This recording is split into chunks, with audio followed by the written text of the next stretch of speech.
শিক্ষক নিয়োগ কেলেঙ্কারিতে হরিয়ানার প্রাক্তন মুখ্যমন্ত্রী ওমপ্রকাশ চৌতালা ও তার ছেলে অজয় চৌতালাকে 10 বছরের কারাদণ্ড। মঙ্গলবার দিল্লির একটি আদালত এই সাজা শুনিয়েছে। রায় ঘোষণার পরই প্রতিবাদে বিক্ষোভ দেখাতে শুরু করেন চৌতালার সমর্থকরা। বিক্ষোভের জেরে রণক্ষেত্রের চেহারা নেয় আদালত চত্বর। গত বুধবার ওমপ্রকাশ চৌতালা এবং তার ছেলে অজয়কে দোষী সাব্যস্ত করে আদালত। এছাড়াও এই মামলায় আরও 53 জনকে দোষী সাব্যস্ত করা হয়। সেই অপরাধেই সপুত্র ওমপ্রকাশকে সাজা দিল আদালত। এছাড়াও ওই কেলেঙ্কারিতে যুক্ত অন্য 3 দোষীকেও একই সাজা শোনানো হয়েছে।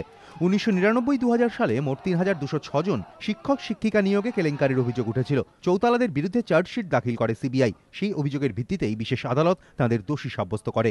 এদিন রায় প্রকাশের আগে আইএনএলডি সমর্থকদের তাণ্ডবে সকাল থেকে উত্তাল হয়ে ওঠে আদালত চত্বর।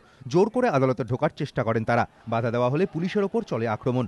পরিস্থিতি ঘোরালো হয়ে ওঠায় শেষ পর্যন্ত লাঠিচার্জ করতে হয় পুলিশকে। এতেও কাজ না হওয়ায় কাঁদানে গ্যাস ব্যবহার করে বিক্ষোভকারীদের ছত্রভঙ্গ করে পুলিশ। এবিপি আনন্দ।